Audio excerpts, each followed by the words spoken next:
sa'adatal muhtaramin, a'izzatal kiram, para alim, para ulama, para kiai, para asatidah, bapak haji, ibu hajah, calon haji, calon hajah, dan semua calon jenazah. Amin. Yang saya takdimi dan saya muliakan, Al-Aqos, aparatur pemerintah yang hadir pada kesempatan kali ini, Bapak Camat Kecamatan Prabu Mulih Timur, Pak Joni Panhar SDMM, kita doakan bersama, mudah-mudahan beliau selalu Allah jaga dalam kesehatan dan keberkahan. Amin. Wabil khusus Kepala Kantor Urusan Agama Bapak Ustadz Marsufi yang alhamdulillah juga hadir di tengah-tengah kita. Mudah-mudahan beliau juga Allah jaga dalam kebaikan. Amin. Allahumma amin ya rabbal alamin. Al-Aqos, Bapak Lurah Gunung Ibul Selatan, disingkat Gisel. Giselnya ada disingkat Gisel, yang mempunyai asma Pak Mirza Wahyudi SK. Salam takdim dan salam hormat Pak. Mudah-mudahan Bapak juga selalu dalam keadaan sehat walafiat. Amin. Bapak RW, Bapak RT beserta perangkatnya seperangkat alat sholat dibayar tunai. Sah.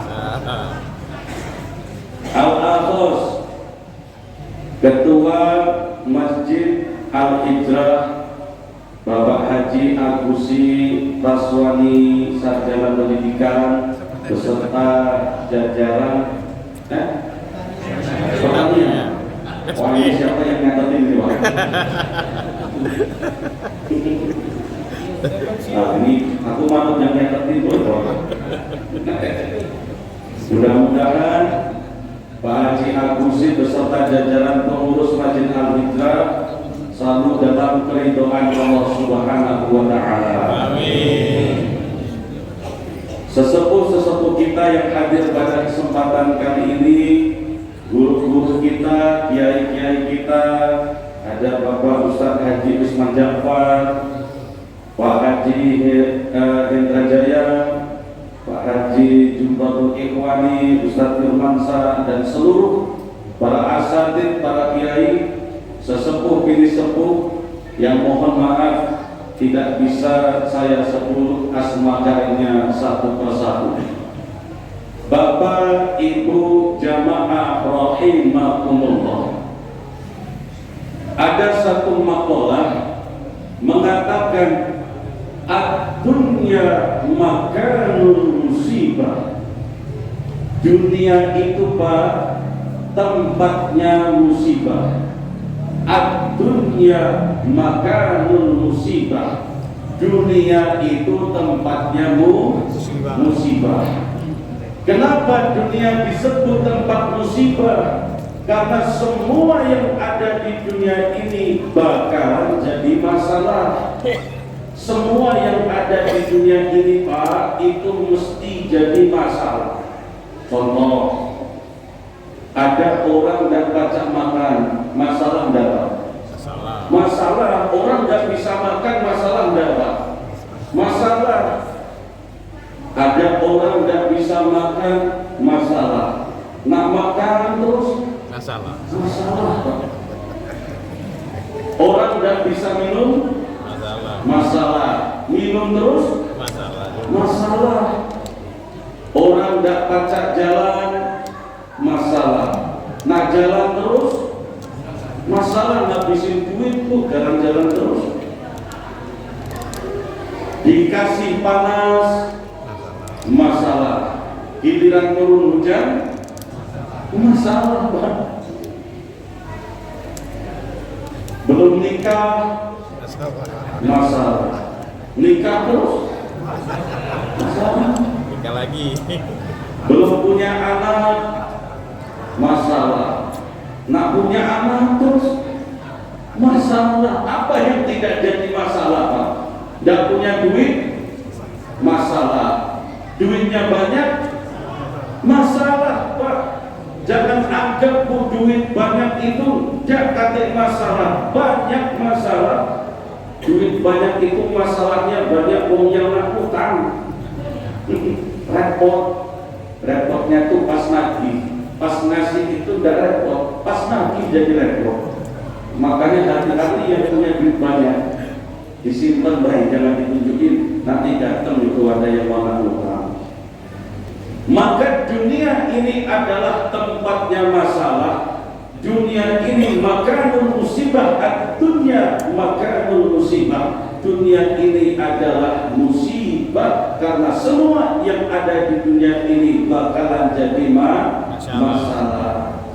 Dan semua Pak yang beriman yang mati, orang tidak beriman juga mati.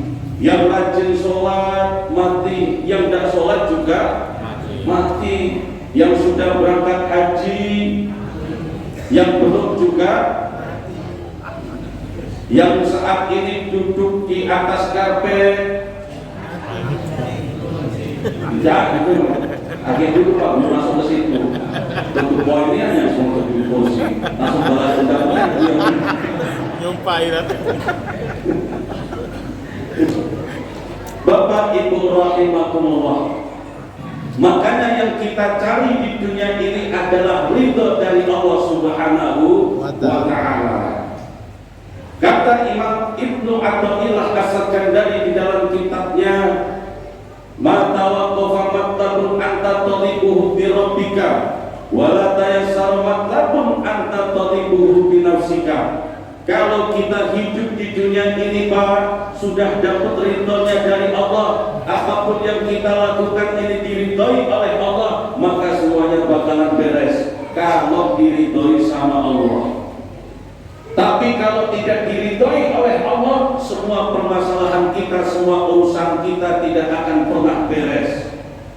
Masalah yang tadinya kayaknya ruwet, masalah yang kayaknya besar, masalah yang kayaknya tidak bakalan selesai, tapi kalau kita sandarkan kepada Allah, kemudian dapat ridhonya Allah, masalah yang susah akan jadi mudah, yang jauh akan jadi dekat, yang tadinya berat akan jadi ringan.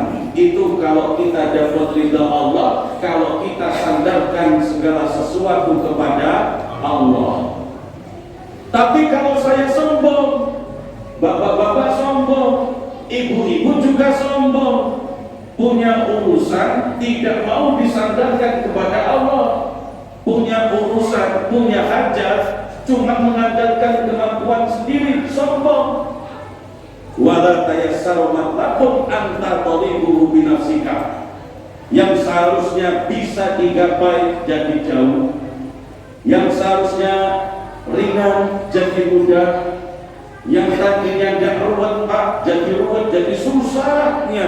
Kenapa? Karena kita sombong menggantungkan segala sesuatu bukan kepada Allah, tapi menggantungkan kepada kemampuan kita sebagai manusia.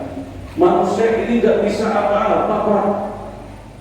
Manusia ini tidak punya apa-apa Bu.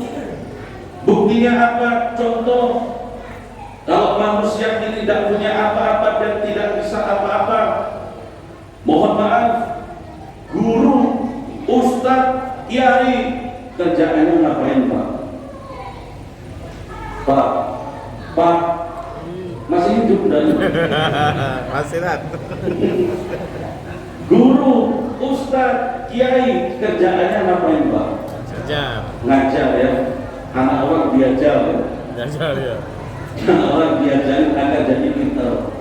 Ustadz ngajarin ngaji, kiai ngajarin syariat, guru biar anak orang lain jadi pintar. Itu kerjaan guru, kerjaan ustadz, ustadzah, kerjaan kiai. yang katanya bisa memintarkan anak.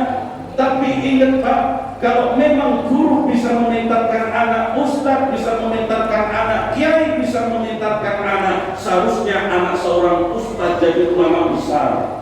Seharusnya anak kiai jadi anak yang paling alim. Seharusnya anak seorang guru menjadi anak yang paling cerdas. Itu kalau memang guru, kiai, ustadz bisa mencerdaskan anak. Tapi toh buktinya tidak itu. Banyak anak kiai jadi preman Pak. Iya tak Pak? Ya. Ada anak kiai jadi bandar narkoba. Ada Pak? Ada. Di mana tuh Pak? Jauh. Kasih bayar doang. Di sini. Dan tidak sedikit anak yang katanya bukan siapa-siapa malah jadi seorang ulama, jadi anak cerdas, ikut olimpiade menang. Itu bukti guru, ustadz, kiai bukan siapa-siapa tidak bisa memintarkan anak. Hakikatnya yang memintarkan anak adalah Allah Subhanahu wa Ta'ala. Berarti manusia tidak punya apa-apa dan tidak bisa apa-apa. Contoh lagi Pak, dokter itu kerjaannya ngapain Pak? Nyuntik ya? Ngobatin lah, jangan nyuntik Pak, itu baik. Ngobatin. Ya, kalau Bapak masuk angin, Ibu sakit kepala, sakit perut, datangnya ke dukun apa ke dokter Bu? Dokter. Kenapa Ibu kalau sakit datang ke dokter? Karena nganggep dokter itu bisa menyembuhkan. Kalau dokter memang bisa menyembuhkan penyakit Pak, seharusnya dokter itu menjadi manusia yang paling sehat dan rumah sakit karena gaweannya itu nyembuhin penyakit. Itu kalau dokter memang bisa menyembuhkan penyakit. Buktinya apa? Buktinya dokter ya banyak yang masuk angin Pak. Dokter itu banyak juga yang mencret. Banyak dokter yang mengatakan Pak, Bu, ini keluarga Bapak Ibu ini usianya paling tinggal 2 bulan lagi. Tapi sebelum 2 bulan lah dokternya dulu mati. Oh, bukti bahwasanya dokter ini ya bukan siapa-siapa, manusia biasa, tidak bisa menyembuhkan. Yang bisa menyembuhkan hakikatnya adalah Allah Subhanahu wa Ta'ala. Wasilah, dokter pelantara ikhtiar kita untuk sembuh, tapi yang menyembuhkan Allah Subhanahu wa Ta'ala. Tukang bangunan Pak, kerjaannya ngapain Pak? Ya bangun ya. Tukang bangunan ngapain lagi? Tukang bangunan kerjaannya bangun rumah. Bahkan rumah Pak Joni Panhan yang bagus itu ya yang bangun siapa Pak Joni? Tukang bangunan kan? Apa Pak Joni? Master dewek, usul bata dewek. Enggak, tukang bangunan Pak. Bahkan nomor 1 di Kota Prabu Mulih rumahnya itu ya yang bangun tukang bangunan. Orang nomor 1 di Sumatera Selatan yang bangun rumah tukang bangunan. Orang nomor 1 di Indonesia di bangsa ini yang bangun rumahnya ya tukang bangunan. Itu bangun rumah bagus-bagus Pak, tukang bangunan. Yang dibangun rumah mewah-mewah, rumah megah-megah. Tapi tukang bangunan ini manusia. Buktinya apa Pak? Walaupun bangun rumah mewah, walaupun bangun rumah megah, itu banyak itu tukang bangunan malah tidak punya rumah. Ngontrak sana sini di bedeng. Kadang malah tidak punya ongkos untuk nyewa bedeng. Tukang bangunan padahal gaweannya itu bangun rumah, tapi dia tidak punya bangunan. Kadang seperti itu bukti ibrah pelajaran dari Allah. Manusia tidak punya apa-apa, manusia tidak punya apa-apa. Yang punya segalanya dan bisa segalanya adalah Allah Subhanahu wa Ta'ala. Bapak Ibu rahimakumullah, kita malam hari ini kumpul di sini hakikatnya adalah satu. Tadi saya sampaikan mengharap ridho dari Allah. Wasilahnya apa? Wasilahnya adalah memuliakan bulan di mana baginda Rasul dulu itu dilahirkan di bulan ini, yaitu bulan Rabiul Awal. Kita dulu tidak sempat Pak, Kita dulu tidak sempat seperti masyarakat di Madinah. Kita tidak sempat menjadi kaum Ansor yang menyambut kaum Muhajirin yang pindahnya Rasulullah dengan berdiri kemudian menyanyikan Qala'al badru alaina min zaniyatil wada wajaba syukru alaina mada'an lillahi da. Dulu bait ini, syair inilah yang digunakan para kaum Ansor yang berada di kota Madinah untuk menyambut kedatangan baginda Rasulullah Muhammad SAW. Betapa indahnya dulu Pak, betapa senangnya dulu orang Madinah kedatangan seorang Nabi yang begitu mulia, sampai akhirnya dibikin Tola'al badru alaina, telah datang purnama, bulan yang begitu indah kepada kami. Min sanil wada, dari berasal dari lembah Wada. Lembah Wada itu ada dua Pak. Lembah Wada itu satu di utara kota Madinah, satu di sisi selatan kota Madinah.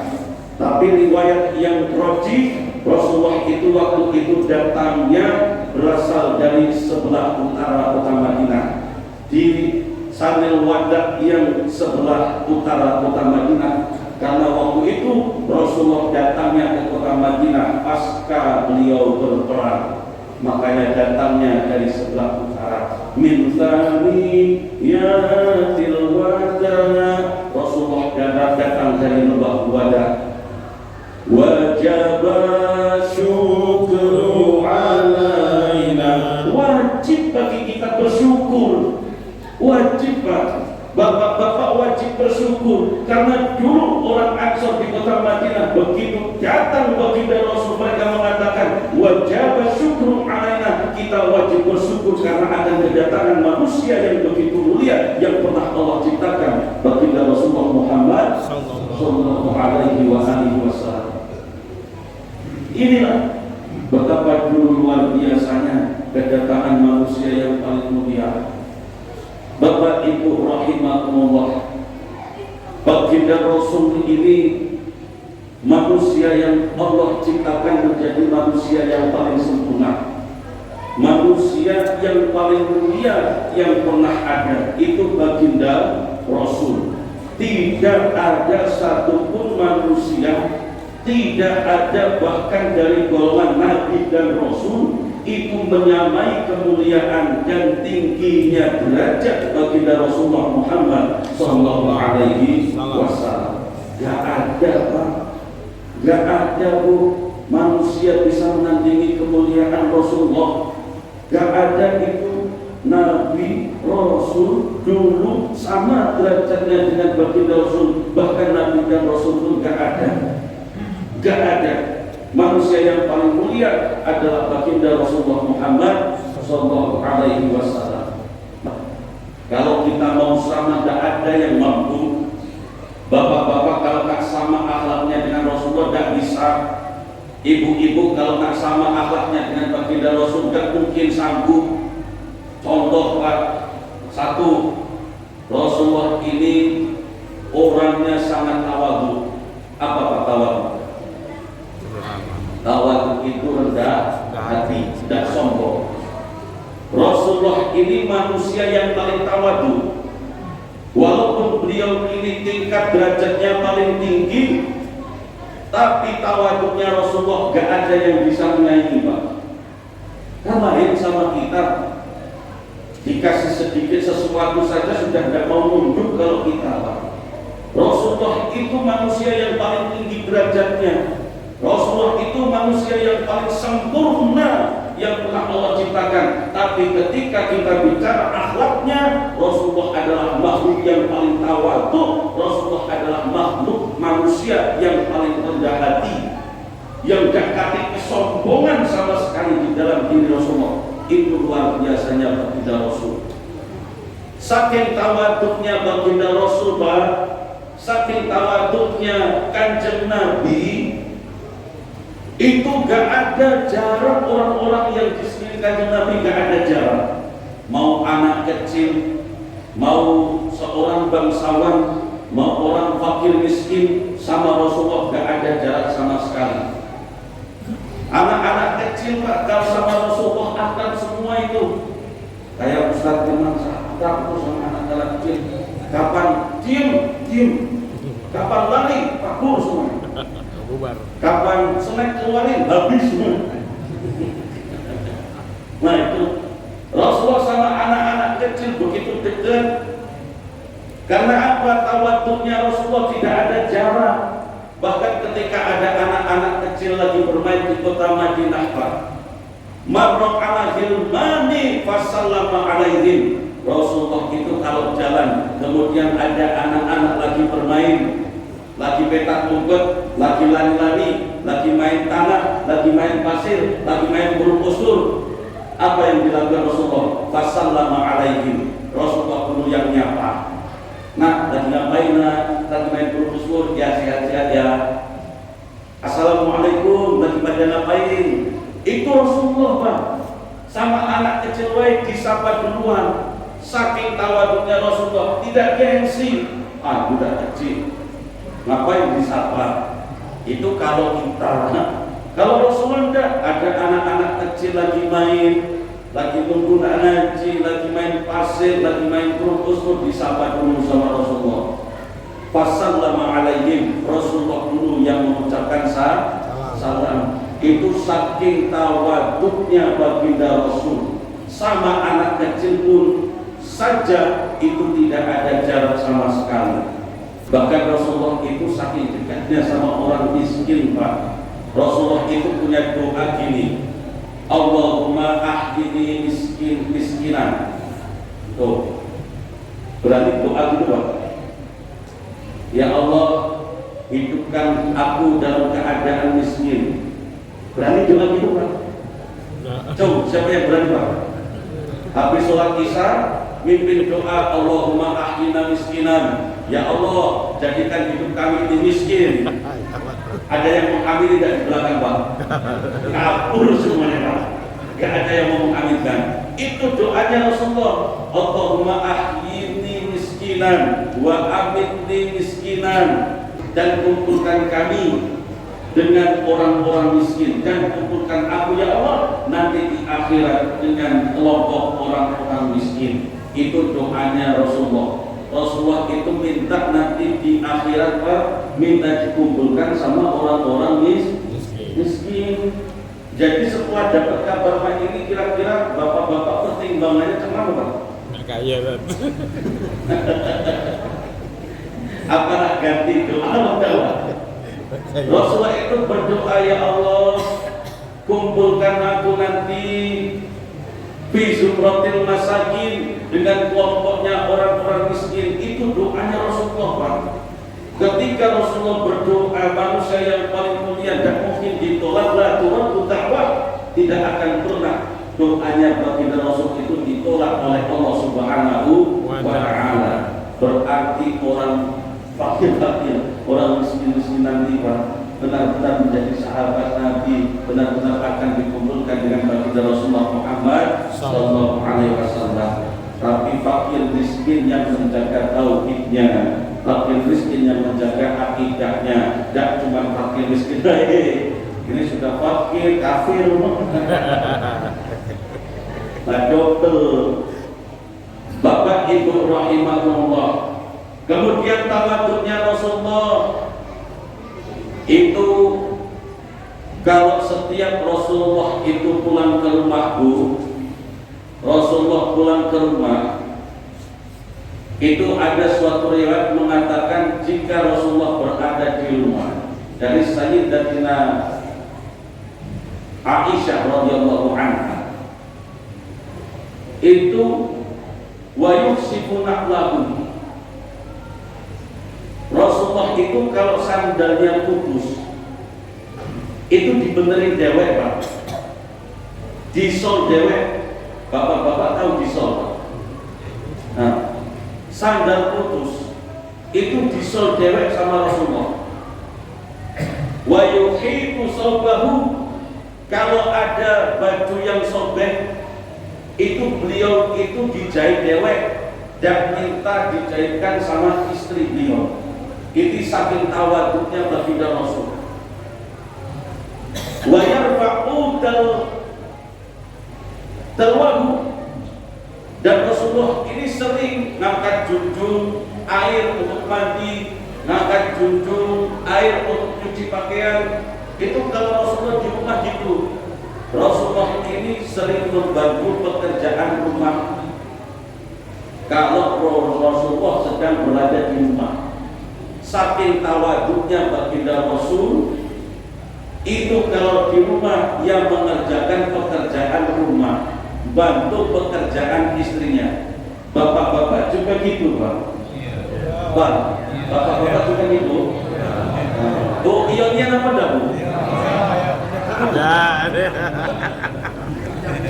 Bapak-bapak kalau di rumah nyapu, Bu.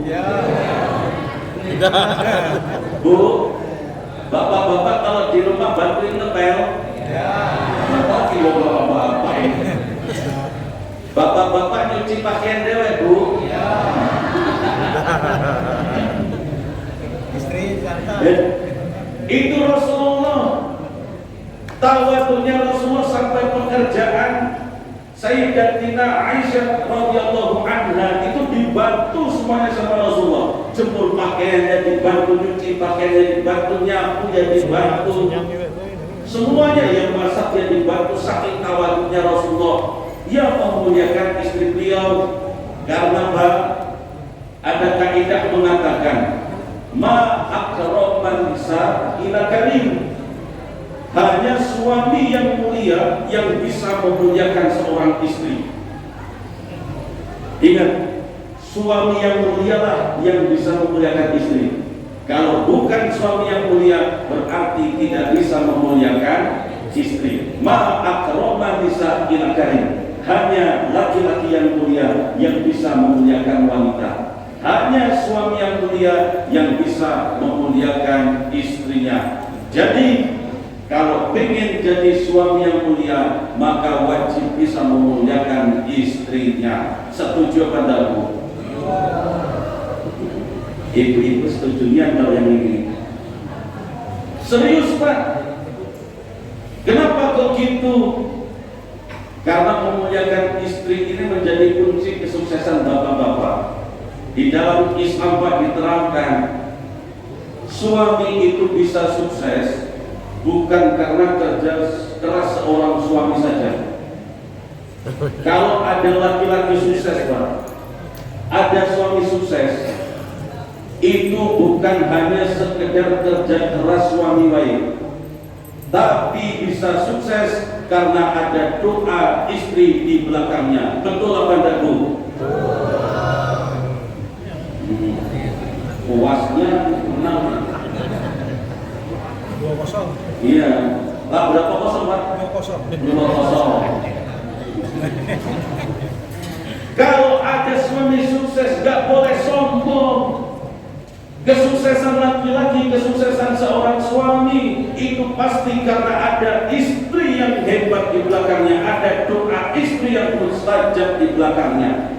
Jadi suksesnya suami itu karena ada doa istri di belakangnya.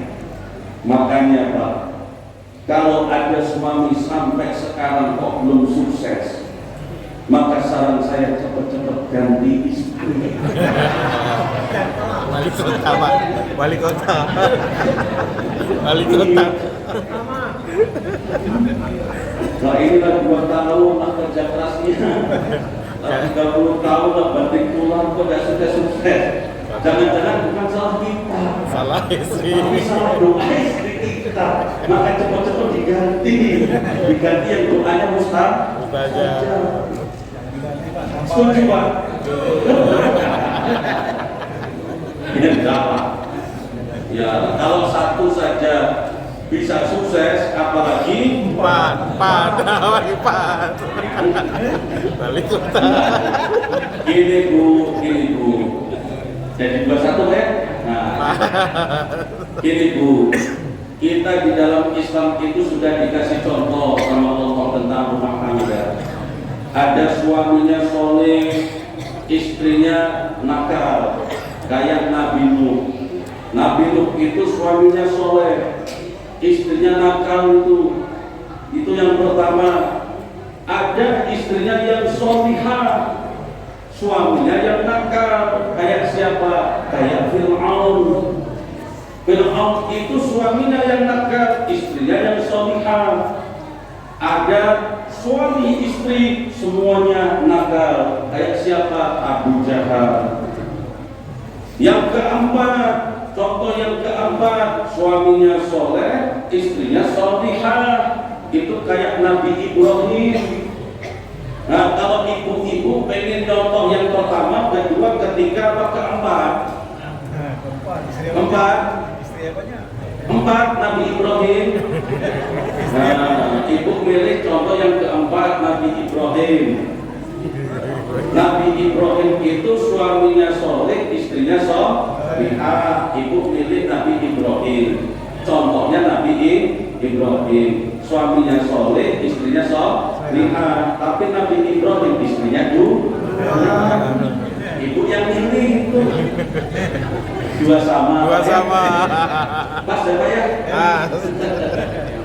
Bapak Ibu rahimahumullah, itulah tawaduknya baginda Rasul, sangat dekat dengan anak-anak. Rasulullah ini manusia yang paling tawaduk, sangat dekat dengan orang fakir, sangat dekat dengan orang miskin. Yang pertama tawaduk. Yang kedua Pak, Rasulullah punya kebiasaan iyadatul marid, punya kebiasaan menjenguk orang sakit. Kalau ada tetangga sakit, kalau ada kawan sakit, kalau ada teman sakit, itu Rasulullah paling senang menjenguknya. Jenguk yang pakai adab dan akhlaknya Pak. Jenguk orang sakit itu ada tuntunannya. Yang pertama, jenguk orang sakit itu jangan kosongan. Bapak oleh. Itu akhlak yang pertama Pak. Jenguk orang sakit itu bawa oleh. Itu adab jenguk orang sakit yang pertama, bawa oleh. Jangan tidak bawa apa-apa masuk ruangan Pak, apa yang diraso Pak, dekati yang diraso oleh kamu tidak bawa apa-apa. Ya kalau bawa jeruk kan adalah masuk ke manis kan. Nah ini tidak bawa apa-apa, apa yang diraso Pak, dekati lah kamu tidak bawa apa-apa. Rumah sakit. Iya. Baik. Itu bawa oleh-oleh, jangan kemudian malah ngobrol malah makanan yang sakit habis, jeruk yang sakit di situ habis. Nah, adabnya ketika menjenguk orang sakit, Rasulullah SAW bawa oleh-oleh. Kemudian jangan berbicara, jangan ngobrol sesuatu yang memberatkan, tapi sesuatu yang bikin positif pikiran agar cepat sembuh. Ditanya Pak, sakit apa Pak? Sakit kencing manis aku. Gula darah berapa Pak? 300. Ya Allah, Mati. Kemarin tetangga aku baru 200 mati Pak. Lagi kepikiran Pak, ya Allah kira yang 200 mati. Segitu, apalagi aku yang 300. Tidak boleh Pak kayak gitu. Yang bisa ya Pak, gula darah berapa? 300. Tidak apa-apa Pak, insya Allah sembuh. Kemarin tetangga aku 500 Pak gula darah. Enggak, ini gula darah 500. Itu 3 hari sembuh itu tidak sakit lagi. Mati. Berangkat. Gitu. Gula darah 500. Jadi kan alhamdulillah dapat motivasi ya Allah, alhamdulillah tetangga dia ini tidak sakit lagi yang 100. Kalau aku berarti tidak sampai 3 hari 200 nih, berarti paling sehari di sini insya Allah sembuh. Jangan berbicara yang memberatkan, jangan ngobrolnya memberatkan. Bagusnya ruangan ini Pak, kira-kira berapa sehari ini? Ditanya biaya, tambah jantungan, bikin biaya mahal mesti ini Pak. Belum obatnya, belum infusnya, belum dosisnya. yang tadinya nggak jantungan, nggak katanya penyakit jantung, jadi ada riwayat jantung gara-gara globalnya memberatkan.